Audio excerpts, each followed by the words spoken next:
بعد موتك لست عزيزا على أحد إلا الله جل وعز شانه، لهذا أعد لك الجنة.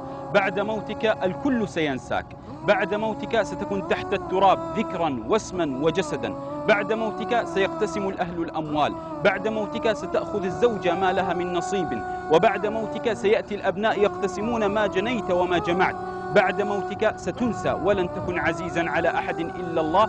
لهذا كن صالحا، كن مؤمنا، لتأخذ ما أعده الله لك.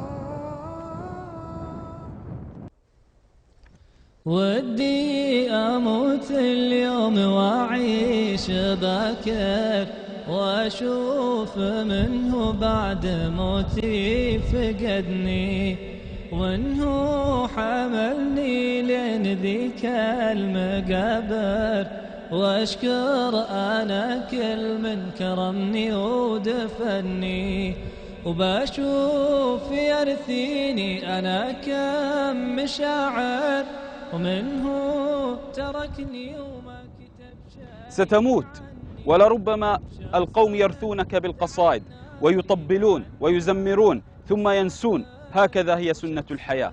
لست عزيزا على أحد إلا الله، فاعمل عملا يؤهلك للجنة. إياك ثم إياك أن تظن أن أحدا سيحول بينك وبين الله، ما هو إلا قبر بينك وبين الله، ثم إليه الحساب والمرجع.